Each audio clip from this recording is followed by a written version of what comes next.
कुन्दान्यो जयमेतयोस्तु मङ्गलम् सर्वमङ्गलमाङ्गल्यं सर्वकल्याणकारकं प्रधानं सर्वधर्माणां जैनं जयतु शासनं वन्दे विद्यासागरं। बोले अहिंसा परमो धर्म की शासन नायक भगवान महावीर स्वामी की, आचार्य भगवान श्री कुंद महाराज की, आचार्य गुरुवर श्री विद्यासागर जी महाराज की, परम पूज्य आचार्य श्री समय सागर जी महाराज की, परम पूज्य मुनिवर श्री निर्वेद सागर जी महाराज की, समस्त मुनिराजों की। पानी भरते देव हैं, वैभव होता दास, मृग मृगेंद्र भी बैठते, देख दया का वास। आचार्य महाराज ने दोहा लिखा है। इस दोहे में समो शरण की महिमा का वर्णन किया है। वे अनंत प्रभु जिन्होंने 4 घातियाँ कर्मों का क्षय करके और केवल ज्ञान प्राप्त किया है, और केवल ज्ञान होने के उपरांत अनंत अवस्था को धारण करते हुए अनेक भव्य जीवों के लिए धर्मोपदेश वे देते हैं। कैसे हैं वे प्रभु? तो पानी भरते देव हैं, वैभव होता दास। अर्थात पानी भरना एक प्रकार से सेवा भाव का यह प्रतीक है। तो जिनेन्द्र भगवान के चरणों में देवतागण आकर भी अपनी सेवा देते हैं।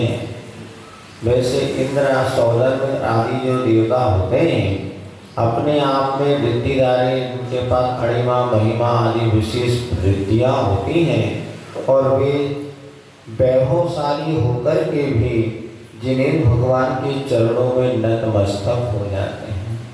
और कब से सेवा में लगे होते हैं? जब भी प्रभु माता की गर्भ में आते, उसकी 6 माह पूर्व ही वे जिनके सामने किंकर बन के, चाकर बन के खड़े रहते हैं, प्रभु की सेवा में तत्पर रहते हैं, ऐसे वे प्रभु की महिमा का क्या वर्णन करें कि वैभव होता था, सारा का सारा धन वैभव संपदा सब उनके चरणों में पड़े रहते हैं। और मृग मृगेंद्र भी बैठते, और समूह शरण में सभी महाराज ने कहा मृग और मृगेंद्र, इधर वह हिरण और जो सिंह है, दोनों एक साथ समूह शरण में बैठ करके और प्रभु की दिव्य ध्वनि का पान करते हैं। किसका परिणाम है? जिनके भीतर दया का वास है, जिन्होंने अपने जीवन में अहिंसा परमो धर्म को स्वीकार कर लिया है, उनका ये प्रभाव होता है कि सिंह और हिरण जैसे जो जन्मजात पैर को धारण करने वाले हैं, ऐसे प्राणी भी वहाँ पर जाकर के और शांत भाव से बैठ जाते हैं। ऐसा यह जिनेन्द्र भगवान की महिमा है।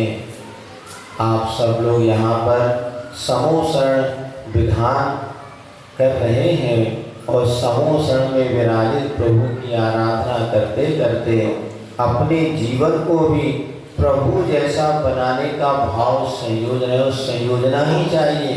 क्योंकि मात्र विश्व के दर्शनों में जैन दर्शन ही ऐसा दर्शन है जिस बात की घोषणा करता है कि आप भी भगवान बन सकते हैं। कण कण में भगवान बनने की क्षमता है। जिस भव्य जीव है वो निश्चित एक दिन भगवान बन सकता है, बशर्ते समीचीन पुरुषार्थ करे। तो योग्यता होने के बाद भी उस योग्यता को प्रकट करने के लिए हमें पुरुषार्थ करने की आवश्यकता होती है। जैसे माचिस की तीली है, उस माचिस की तीली में इतनी योग्यता है कि वह दीप प्रज्वलन का मांगलिक कार्य संपन्न कर सकती है, किंतु वह मांगलिक कार्य कब संपन्न होगा? जब हमारे पुरुषार्थ के द्वारा उस माचिस की तीली का घर्षण किया जाएगा, और घर्षण करने के बाद वो फास्ट होता ना, माचिस की बारी में डब्बी के हुए चिपका है, और जब तीली उससे घर्षित की जाती है तो उसमें से आग प्रज्वलित होती है, और फिर वो जो अग्नि है उसको जब आप दीपक की ओर बाती से लगा देते हैं तो पूरे की पूरा वह वातावरण मंगलमय और प्रज्वलित दीप प्रज्वलन के माध्यम से हो सकता है। लेकिन कई बार ऐसा होता है लोग दीप प्रज्वलन तो करना चाहते हैं, लेकिन वो बार बार दीपक बुझ जाता है। क्यों? तो पता चलता है कि ऊपर जो चक्र चल रहा है ना, उसकी हवा इतनी तेज है कि वो दीप प्रज्वलित ही नहीं हो पाता। फिर क्या करना पड़ता है? उस पंखे को बंद कर दिया जाता है, तो थोड़ी सी पुरुषार्थ से कार्य संपन्न हो जाता है। तो बाधक कारण का अभाव, साधक कारण का सद्भाव, सो कार्य की निष्पत्ति होती है। किसी भी कार्य को पूर्ण करने के लिए जो हमारे जीवन में बाधक कारण है, पहले हमें उससे बचना होगा, तो थोड़ा सा पुरुषार्थ बहुत सार्थक हो जाता है। आज हम देख रहे हैं कि चारों ओर जिस तरह से भौतिकता की चकाचौंध है, व्यक्ति सत्य को समझ तो रहा है किंतु फिर सत्य का आचरण नहीं कर पा रहा है, क्योंकि यदि बाधक कारण को जब तक हम नहीं रोकेंगे तब तक हमारा जीवन सुखी बनने वाला नहीं है। जैसे कभी आप कुछ घाव आपको हो जाता है ना, तो घाव में पट्टी जब डॉक्टर के पास जाते हैं तो उसको क्या करता है, सबसे पहले वो उसमें टिंचर लगाता है और उसके बाद चुनमनाता तो है, लेकिन जब तक वो घाव के ऊपर की जो बैक्टीरिया है या जो गंदगी उसको साफ नहीं किया जाए तो कितने भी मलहम लगा दो, वो मलहम कार्यकारी होने वाली नहीं है। तो पहले घाव को साफ करना बहुत जरूरी है। जो साधन हमारे परिणामों को विकृत करने वाले हैं, उन बाहरी साधनों से हम बच जाएंगे तो हमारा जीवन तो सुखमय है। बताओ, आपका स्वभाव सुख है कि दुख है? हमारा स्वभाव नेचर क्या है? आज किसी ने मूकमांडी में बहुत अच्छा प्रसंग लिखा, और वो जो सेवक जब कुंभकार के पास पहुंचा घट लेने के लिए, तो उसने अपने कंकर को हाथ में लेकर के उस घट को बजाना प्रारंभ किया, और जैसे उस घट को तो उन्होंने ठोका थोड़ा, तो उसमें से आवाज निकले, 7 स्वर निकले, सारे गामा पधनी। ये 7 स्वर जैसे निकले, सेवक बड़ा आश्चर्य हुआ, चकित हुआ कि आखिर ये सप्त स्वर इसमें से कैसे निकले। तो शिल्पी कहता है, यह तो कुंभ कहता है शिल्पी के अथक प्रयास का सुफल है। उसने जो मुझे घट बनाया ना, और मैंने भी अग्नि परीक्षा दी, तब कहीं आके इस कुंभ में ये स्वर फूट रहे हैं। लेकिन ध्यान रखना, ये स्वर हमारे जीवन को सत्य को उद्घाटित कर रहे हैं, जिससे आज तक हम अपरिचित रहे। क्या? सारे दुनिया के जितने भी गम यानी दुख है, वो पदनी, पद माने स्वभाव, नी माने नहीं है। ये आज जितने भी दुख अगर हमारे जीवन में कहीं आ रहे हैं, ये दुख हमारे स्वभाव नहीं है, किंतु ये पर निमित्त से होने वाली परिणति है। मोर अज्ञान के कारण हमारा जीवन दुखी बनता है। वास्तव में मेरा स्वभाव दुख नहीं है, मेरा स्वभाव तो सुख ही है, किंतु हमने अज्ञान के कारण, मोह के कारण जिन बाहरी परिस्थितियों को अपने से जोड़ते चले जाते हैं, ये जीवन दुखी बनता चला जाता है। यदि हम भगवान की शरण में आए हैं कि हे भगवान हमें सुखी बना दो, तो ध्यान रखना, यदि भगवान के पास हमें सुखी बनाने की क्षमता होती तो आज तक सारे जीव सुखी हो जाते। क्यों? क्योंकि कितने तीर्थंकर हो गए बोलो? अभी इसके पहले कितने हो गए? 24 वर्ष के पहले भी ऐसे ना जाने कितने तीर्थंकर हो गए। और तीर्थंकर कौन बनता है?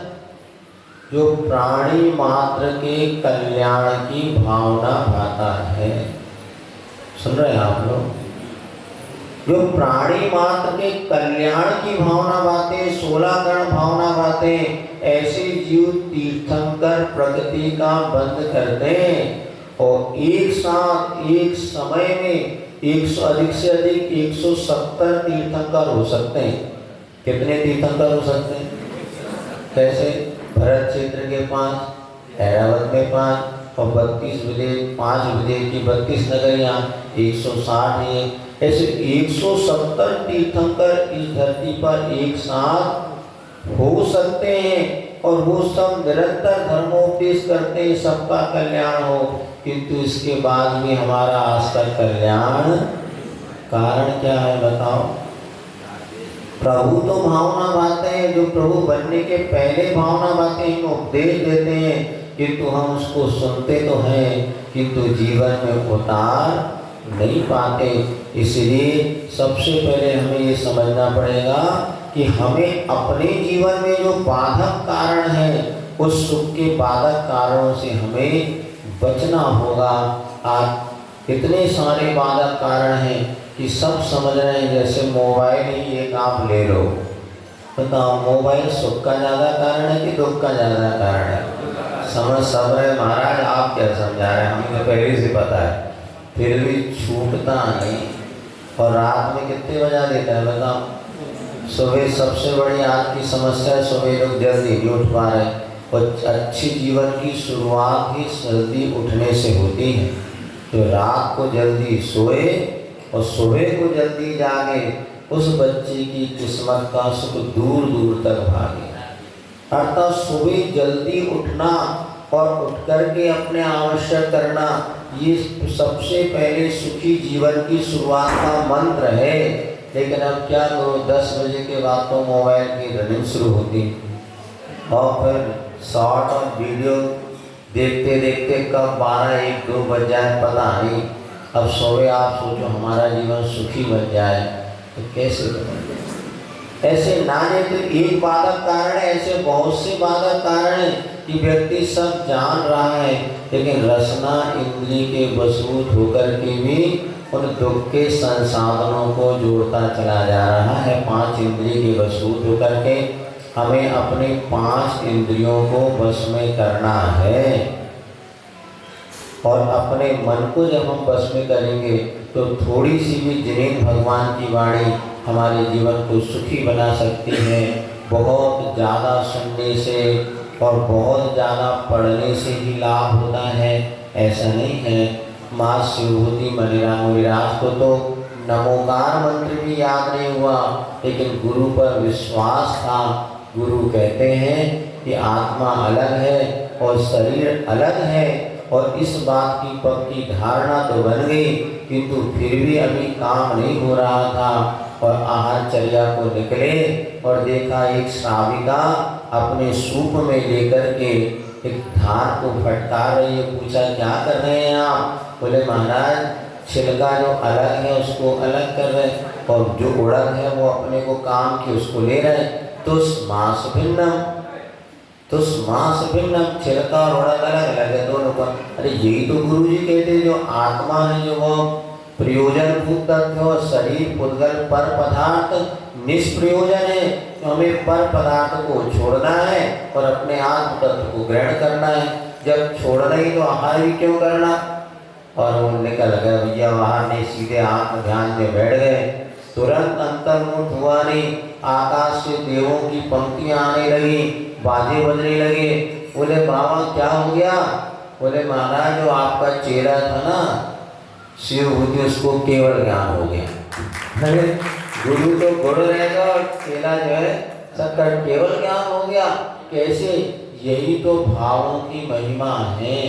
इसलिए अपने भावों की निर्मलता बनाए रखें। प्रभु की सन्निधि हमें परिणामों की निर्मलता का साधन बननी चाहिए। किंतु सबसे पहले जो बाधक कारण है जो हमें सत्य को समझते हुए स्वीकार नहीं करने दे रहे। हर व्यक्ति उस सत्य को समझता है कि आखिर कौन से मेरे जीवन में बाधक कारण है जो मेरे विकास में बाधक बन रहे हैं। उन सबको छोड़िएगा, यथाशक्ति पुरुषार्थ करिएगा। देव शास्त्र की सन्निधि हमें 5 पाप से बचाने का निमित्त बनेगी, तो निश्चित आपके जीवन में कल्याण होगा और हमारा मोक्ष मार्ग प्रशस्त होगा। प्रशस्त हो इसी मंगल भावना के साथ पूरी भगवान महावीर स्वामी की। हम सभी धन्य धन्य हुए जो हम सभी को